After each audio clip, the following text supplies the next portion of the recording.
주님의 은혜가 놀라운 줄 믿습니다. 저와 여러분에게 우리 교회, 우리 인생에 행하신 하나님의 은혜는 크고 놀라우신 줄 믿습니다. 기도하고 말씀을 듣겠습니다. 하나님, 크고 놀라운 주의 은혜를 기억하고 감사하며 찬양하고 예배합니다. 말씀으로 놀라운 은혜를 더하여 주옵소서. 예수님의 이름으로 기도하옵나이다. 아멘. 여러분 기억하십니까? 명작 동화 헨젤과 그레텔이라고 하는 동화가 있습니다.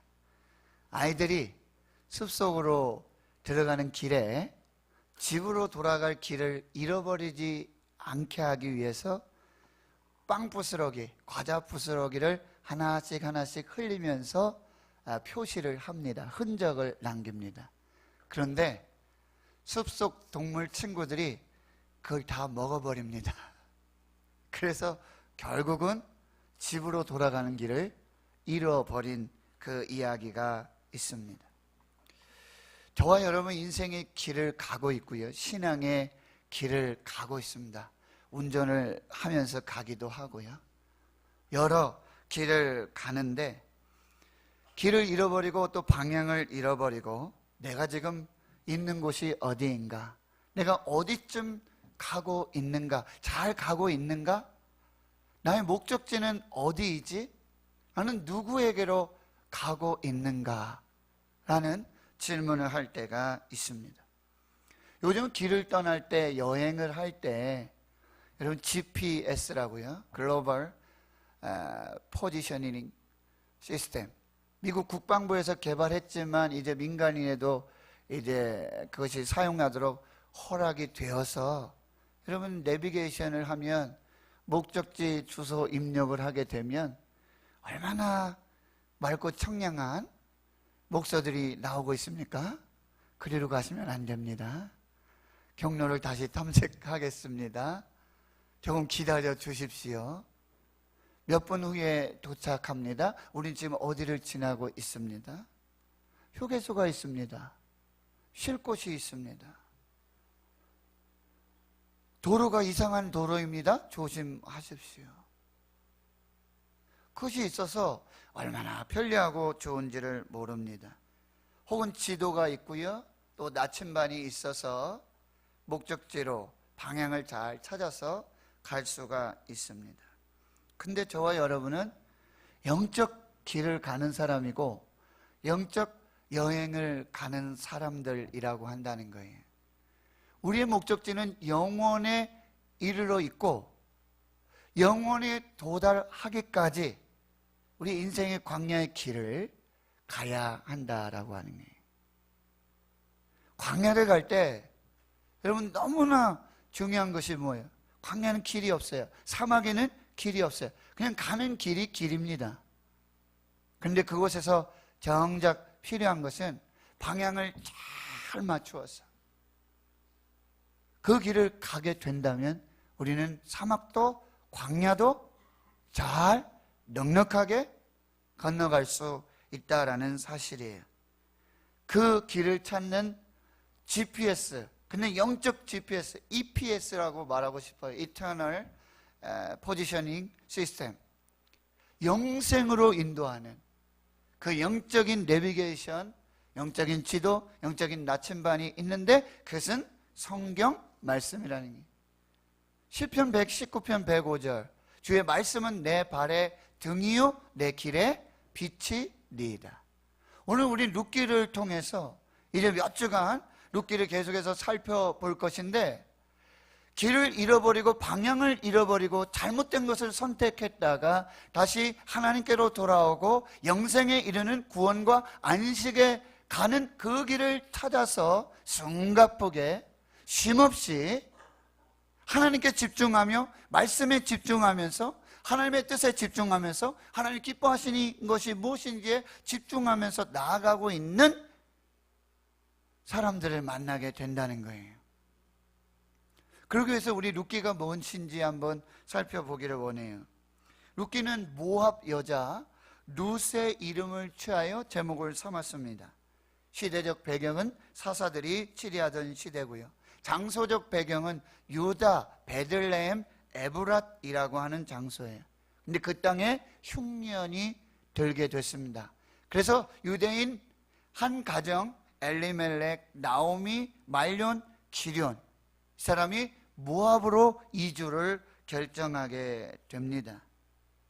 그곳에서 10년을 지나게 되어지는데요. 남편 엘리멜렉이 죽고요. 두 아들은 다행히 모압 여인 오르바와 룻을 아내로 맞이해서 모압에서 가정을 이루게 됩니다. 그런데 왜인지는 알 수 없지만 원인이 나타나 있지 않잖아요. 그런데 이 말론과 기럨이 죽게 되어지는 것이죠. 남은 것은 이제 나오미와 그리고 오르바와 룻 세 가부만 남게 되었다라는 사실입니다. 그런데 그들이 이제 베들레헴에 이제 하나님께서 양식을 주셨다라는 이야기를 듣고는 다시 베들레헴으로 유턴하게 됩니다. 다시 돌아오기를 결정하는데 오르바는 시어머니 나오미와 입을 맞추고 그 민족 그들의 신에게로 그들의 나라에게로 돌아가지만 룻은 이 시어머니 나오미를 따라서 유대 베들레헴 에브랏으로 돌아오게 되는 것이죠. 보리추수 시기와 밀추수 시기를 지내면서 이제 보아스라고 하는 한 남자를 만나게 되고 룻은 가정을 이루게 되고요. 그리고 거기에 다윗의 족보, 즉 메시아의 족보, 예수 그리스도의 족보를 잇는 믿음의 가정이 형성되는 이야기, 그 이야기가 바로 이 룻기의 이야기입니다. 룻기는 성경 순서상 사사기 바로 뒤에 오기 때문에 사사기의 부록처럼 느껴지기도 합니다. 그러나 사사기는 어둡고 침침하고 절망이 가득하고 소망이라고는 희망이라고는 한 곳도 바라볼 수 없지만 이 룻기는 밝고 섬세합니다. 아름답습니다. 샛별과 같이 빛나는 믿음이 있고 소망이 있고 사랑이 있고 인내가 있고 온유가 있고 섬김이 있고 평안과 안식 그리고 궁극적인 구원의 역사가 이 룻의 이야기입니다. 나오미와 룻의 가정 이야기 속에 보아스와 룻의 사랑 이야기가 들어가고 그리고 다윗의 족보로 이어지는 예수 구원의 이야기가 룻의 이야기가 되는 것입니다. 마치 한 편의 영화나 드라마를 보는 것 같습니다.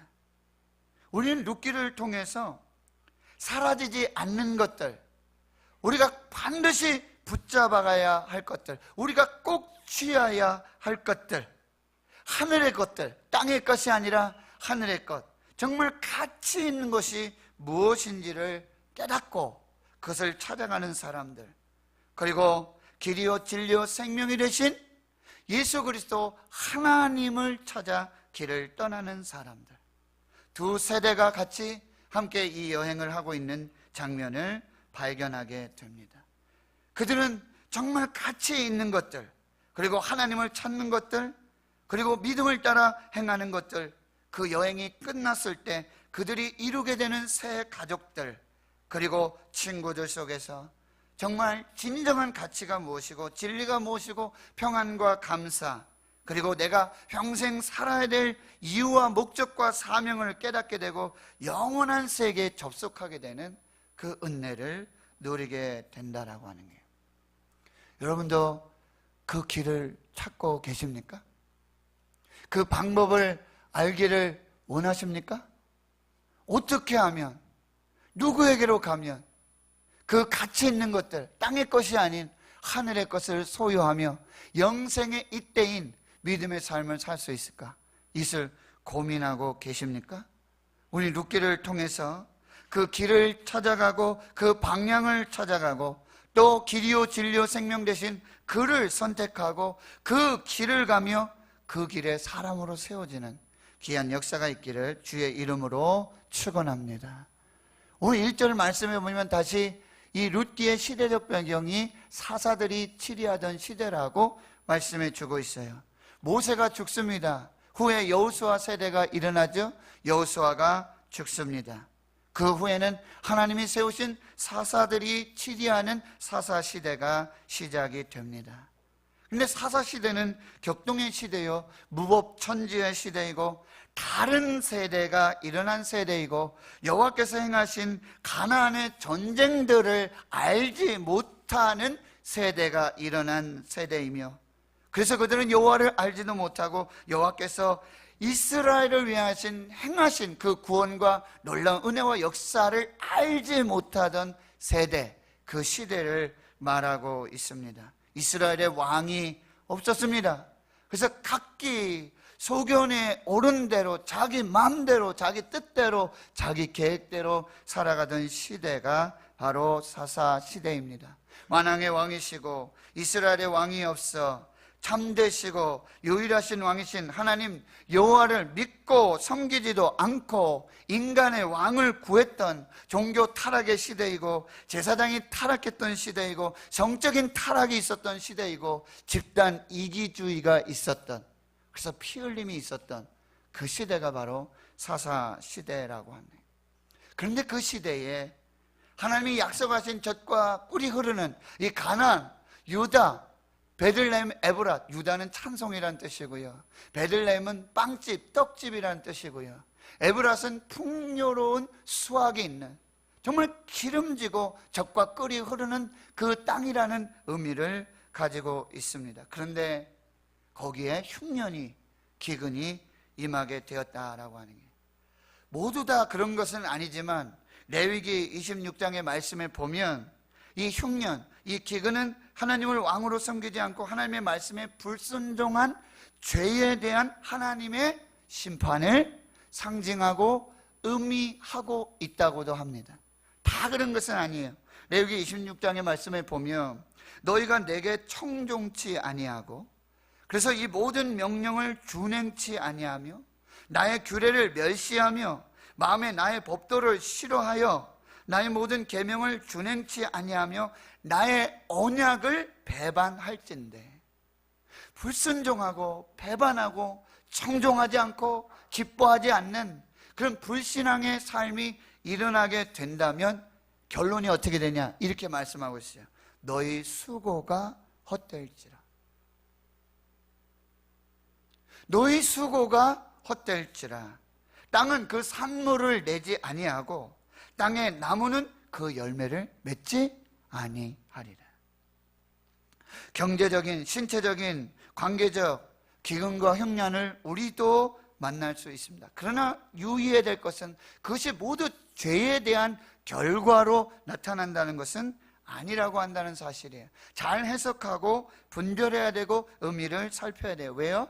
요한복음 9장에 보면 나면서부터 소경된 사람이 있었어요. 제자들이 묻습니다. 예수님께 부모의 죄입니까? 그 사람의 죄 때문입니까? 예수님이 말씀하시죠. 그 사람이나 그 부모의 죄로 인한 것이 아니라 그에게서 하나님이 하시는 일의 역사를 보기 위한 질병이라고 말씀해 주고 있다라는 사실이에요. 하나님 성도 여러분, 우리가 경제적인, 신체적인, 또 관계적인 여러 가지 기근을 만나게 될 때 이것을 잘 분별하는 영적인 분별력이 있어야 된다. 반복해서 말씀드리지만 아모스 선지자는 영적 기근의 시대가 올 것이다. 물이 없어 가람이 아니고 먹을 것이 없어 주림이 아니라 하나님의 말씀을 듣지 못하는, 여호와의 말씀을 듣지 못하는, 여호와의 집에 양식이 없는, 마치 베들레헴의 빵집에 그 떡집에 떡이 없는 것처럼 하나님의 교회에 떡이 없고 하나님의 교회에 찬송이 없고 하나님의 교회에 풍성한 수확이 없는 영적 기갈의 시대가 올 것이다라고 예언해 주고 있다라고 하는 것입니다. 제가 대구신흥교회 부임을 하고 바로 사택이 있었지만 또 형편과 사정으로 한 달인가 조금 넘게까지 제가 이렇게 새벽에도 좀 출퇴근하는 그런 시간들이 있었어요. 근데 새벽에 와서 새벽 예배하고 기도하고 집으로 돌아갈 때면 배가 굉장히 많이 고프더라는 게, 빵을 좋아합니다. 그래서 빵집에 들어갔어요. 근데 이곳저곳 들러보니까 빵집이 아직 문을 안 열었어요. 근데 이제 몇 군데를 지나서 열려있는 빵집에 들어갔단 말이죠. 얼마나 반가운지요. 아, 빵을 먹을 수 있겠구나. 근데 빵집에 들어갔더니요, 불만 켜져 있고 빵은 없더라는 사실이에요. 빵이 아직 안 나왔다는 거예요. 그 빵은 무엇입니까? 그러니까 어제 팔다가 남은 빵이에요. 딱딱하고. 그래서 그거라도 좀 이렇게 먹게 되었던 경험이 있는데, 여러분, 교회에 왔는데 유다 찬송의 집인데 교회 찬송이 없어요. 교회는 베들레헴 빵집인데, 떡집인데 빵 좀 먹으려고 왔는데, 배고파서 왔는데 빵이 없어. 교회는 에브라시인데 풍요로운 수확이 있는, 다산을 상징하는 그 기름지고 젖과 꿀이 흐르는 그 교회가 되어야 되는데, 쉴만한 물가 푸른 초장이 되어야 되는데 와서 좀 쉬려고 하고 와서 좀 먹으려고 하고 하는데 아무런 양식이 없다라는 사실이에요. 교회에 찬송이 없고 교회에 말씀이 없고 교회에 영적인 풍성함이 없을 때 무슨 일이 벌어지느냐? 유다에, 베들레헴에, 에브라스에 기근이 왔어요. 흉년이 왔어요. 그때 무슨 일이 벌어집니까? 이 하나님의 선택된, 하나님을 믿는 하나님의 백성이 유다를 떠나고 베들레헴을 떠나고 에브라스를 떠나서 모압으로 가더라는 사실이에요. 저는 굉장히 영적인 도전과 영적인 경고로 이 말씀을 받았어요. 제 자신이. 사랑하는 하나님의 백성들이 유다에 찬송이 있는 이 교회에, 베들레헴에 빵이 풍성한 이곳에, 에브라스에 풍요로운 쉴만한 물과 푸른 초장으로 충만한 이곳에 쉼을 얻고 양식을 얻고자 하나님의 교회에 와서 예배를 드리고 기도하고 말씀을 기다리는데 오늘은 빵이 없습니다. 오늘은 빵이 준비되지 않았습니다 라는 이야기를 듣고 간다면, 오늘은 아직 빵이 준비되어 있어서 아직 문을 열지 않습니다, 내일 오십시오 라고 한다면, 빵을 먹고 싶은데 발길을 돌려야 했던 저의 모습들이 오버랩이 되면서요, 여러분, 찬송이 없고 빵이 없고 풍요로운 수확, 쉴만한 물가 푸른 초장이 되지 않는 교회, 성도들의 처치 엑소더스가 나타나게 된다는 거예요. 성도들이 교회를 떠나게 된다라는 사실이에요. 그런데 여러분, 초대교회를 보세요. 초대교회 사도행전에 말씀의 중간중간에 아주 보석처럼 바뀌어있는 초대교회의 부흥과 초대교회의 생명과 초대교회의 기적과 그 놀라운 역사의 보석처럼 바뀌어져 있는 한 절 한 절의 말씀이 무엇입니까? 6장 7절에 하나님의 말씀이 점점 왕성하여졌다. 예루살렘의 제자의 수가 더 많아지고 허다한 제사장의 무리도 다 하나님께 돌아오게 되는. 9장 31절에 가면 그리하여 온 유대와 갈릴리와 사마리아 교회가 평안하여 든든히 서가고 주를 경외함과 성령의 위로로 진행하여 수가 더 많아지더라. 사도행전 12장 24절에 하나님의 말씀은 흥왕하여 더하더라. 16장 5절에 이에 여러 교회가 믿음이 더 굳건해지고 수가 날마다 늘어가니라. 19장 20절에 이와 같이 주의 말씀이 힘이 있어 흥왕하여 세력을 얻으니라. 28장 31절 마지막 절에 뭐라고 해요? 하나님의 나라를 전파하며 주 예수 그리스도에 관한 모든 것을 담대하게 거침없이 가르치더라. 초대교회 성도들은 성전에 모여서 사도들의 가르침을 받았어요. 모일 때마다 사도들의 가르침을 받았어요. 하나님의 말씀을 배웠어요. 예수 그리스도의 십자가와 부활과 승천과 다시 오심, 그 복음의 핵심의 말씀을 들었어요. 초대교회 사도행전에 나오는 베드로의 설교, 사도 바울의 설교 약 20여 편의 설교를 분석해 보면, 저도 나중에 한번 이 20편의 설교를 시리즈로 한번 해보고 싶어요. 베드로는 어떤 설교를 했는가? 사도 바울은 도대체 어떤 내용으로 무엇을 설교했는가? 그 핵심은 뭐예요? 예수 그리스도, 하나님의 나라와 예수 그리스도, 십자가와 부활, 승천, 다시 오심, 너희가 이 일의 증인이다. 이것이 설교의 주제였어요. 핵심이었어요. 예수 그리스도가 드러나지 않는 설교를 하지 않았어요. 입을 열 때마다 예수를 증거했고 예수의 십자가, 예수의 부활, 예수의 승천, 예수의 다시 오심, 이것이 하나님의 나라다, 믿음으로 갈 수 있다, 성령의 충만한 역사로 영생을 얻을 수 있다라고 하는 것이, 이것이 설교의 핵심이었다라고 하는 거예요. 사랑하는 성도들, 우리 대구 신흥교회는 찬송이 넘치는 교회가 되길 축원합니다. 찬송이 넘치는 교회가 되길 축원합니다. 하나님의 말씀, 생명의 말씀으로 풍성한 교회가 되기를 축원합니다. 이 말씀의 흥왕, 이 말씀의 부흥이 일어날 수 있는 교회가 되기를 축원합니다. 실만한 물가, 푸른 초장, 에브라세, 그 풍요로운 넘치는 축복이 넘치는 우리 교회가 될 수 있기를 축원합니다. 그래서 영적 배고픔도 없고, 영적 목마름도 없고, 영적 갈급함도 없고, 주의 성전에서 그 놀라운 은혜와 역사가 계속해서 흘러나갈 수 있기를 축원합니다.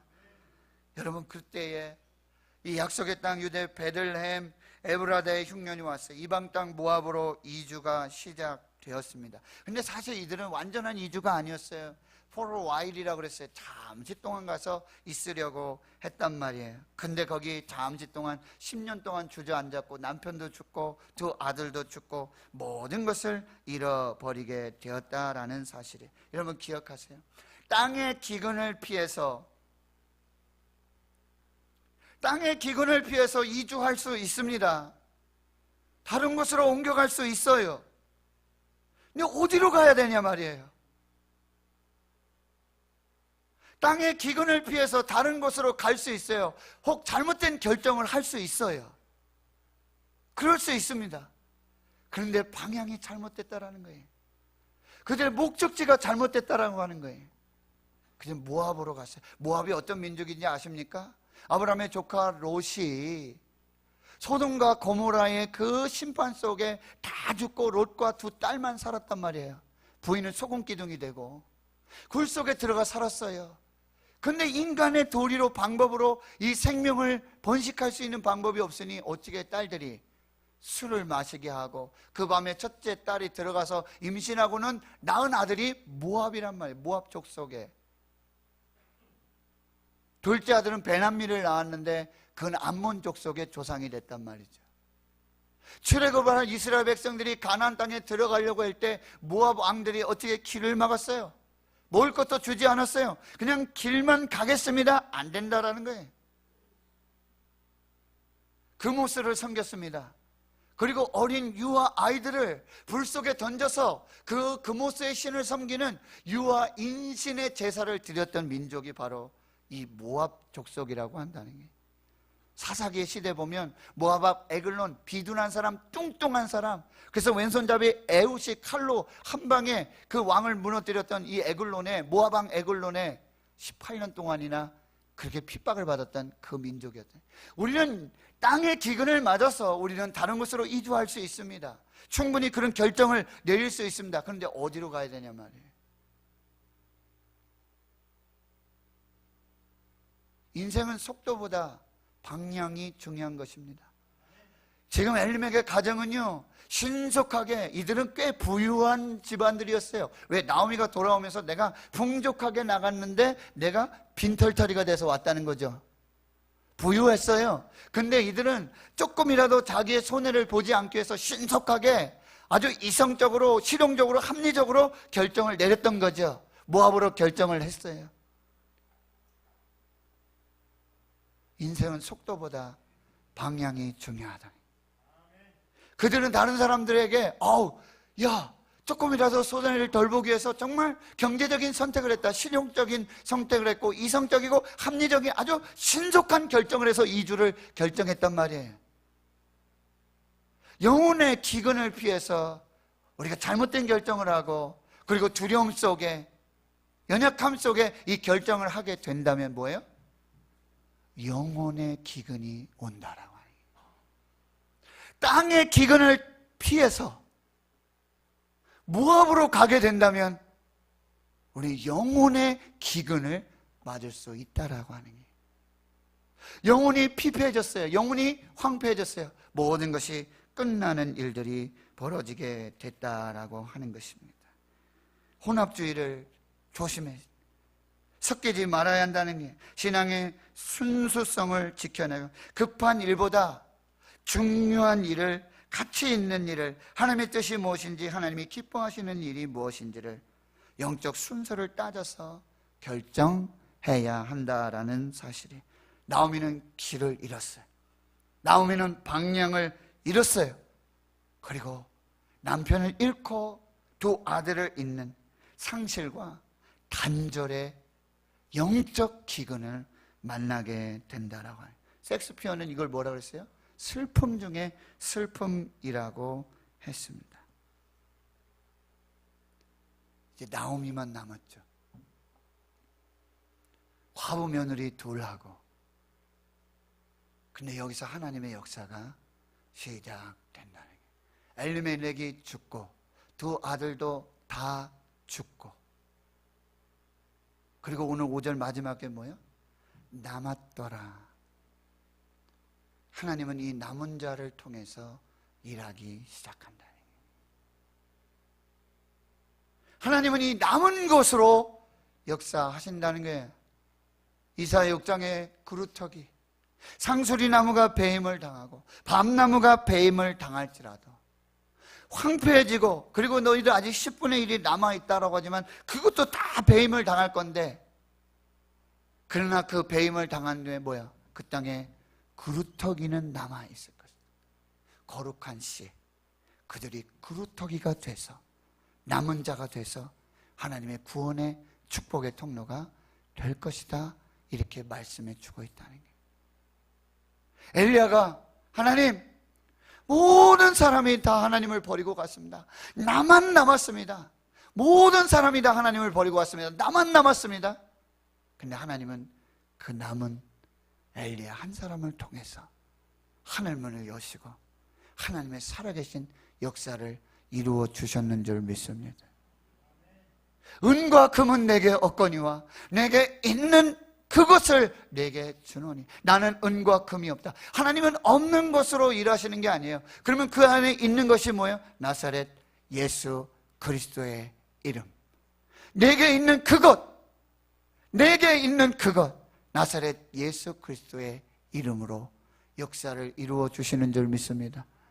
여러분, 오병이어 7병이어 마태복음 14장과 15장의 말씀을 여러분 다시 한번 잘 읽어보세요. 예수님이 질문을 하세요. 너에게 있는 것이 무엇이냐? 너에게 있는 것이 무엇입니까? 예, 떡 5개와 물고기 2마리가 있습니다. 너에게 있는 것이 무엇이냐? 예, 떡 지금 7덩이와 물고기 2마리밖에 없습니다. 그런데 그것이 예수님의 손에 들려졌을 때 축사하시고 떼어서 제자들에게 주시며 나누어 주실 때에 오병이어의 기적, 7병2적에 이어의 기적이 시작된 줄 믿습니다. 사랑하는 성도 여러분, 여러분에게 남아있는 것이 뭐예요?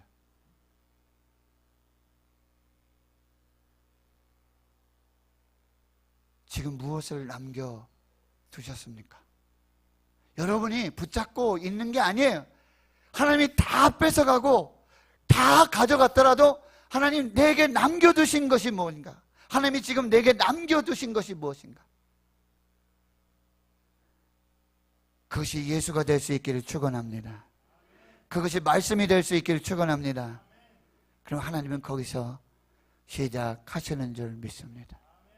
하나님 우리를 때로 낮은 곳으로 낮은 곳으로 낮은 곳으로 계속해서 낮추실 때가 있어요. 하나님이 계속해서 가져가실 때가 있어요. 이것도 가져가시고 이것도 가져가시고 이것도 가져가시고 다 가져가실 때가 있어요. 그런데 그 낮은 곳이 은혜의 자리라고 오늘 찬양은 찬양하고 있다라고 하는 거예요. 오늘 이 찬양의 가사를 한번 같이 나눠보겠습니다. 은혜의 자리라는 자리. 사망의 음침한 골짜기 지나며 가난한 내 마음. 사망의 음침한 골짜기를 지나니 마음이 가난해졌어요. 근데 주 앞에 서니 은혜로 바꾸시네. 마른 땅을 걸어가며 목마른 내 영혼 주 앞에 서니 은혜로 바꾸시네. 이 낮은 곳이 은혜라. 유일한 소망 주만 보게 하시니. 이 낮은 곳이 은혜라. 나를 사랑하사 주신 축복의 자리라. 나를 비우고 또 비우심은 하나님의 은혜를 채우시기 위함이라. 사망의 음침한 골짜기로 지날 때면 주께서 더 친밀히 돌보아 주시네. 이 낮은 곳이 은혜라. 유일한 소망 오직 주만 보게 하시니. 이 낮은 곳이 은혜라. 나를 사랑하사 주신 축복의 자리라. 하나님 성도 여러분, 땅의 기근을 피해서 잘못된 결정을 하게 된다면 영혼의 기근을 만날 수 있습니다. 인생은 속도보다 방향이 중요합니다. 여러분에게 남아있는 것이 무엇입니까? 아니, 하나님께서 다 가져가셨지만, 다 거두어 가셨지만 아직 남겨두신 것이 무엇입니까? 예수를 남겨두셨다면 그것이 축복이 되고 구원이 될 줄 믿습니다. 말씀을 남겨주셨다면 거기서 다시 생명이 시작될 줄 믿습니다. 장갈 때 꺾지 아니하시고 꺼져가는 심지도 끄지 아니하시고 가난한 자, 약한 자, 연약한 자를 붙드시고 세우셔서 그 낮은 자리, 그 은혜의 자리에서 다시 시작하시는 하나님을 만날 수 있기를 주의 이름으로 축원합니다. 기도합니다. 하나님, 사망의 음침한 골짜기를 지나며 마음이 가난해집니다. 마른 땅을 걸어가니 영혼의 목마름이 있습니다. 그런데 그때 주 앞에 서니 하나님은 그것을 은혜로 바꾸십니다. 낮은 곳을 걸어가는 주의 성도들이 있습니까? 낮은 곳이 은혜라. 유일한 소망 오직 주만 바라보게 하시니 이 낮은 곳이 은혜라. 나를 사랑하사 주신 축복의 자리라. 하나님 다 거두어 가셨지만, 다 가져가셨지만 아직도 내게 남겨두신, 아직도 내가 붙들고 있는 그것을 통해서 일하시고 역사하시는 하나님을 만나는 귀한 은혜가 있게 해 주옵소서. 감사드리옵고 예수님의 이름으로 기도하옵나이다. 아멘.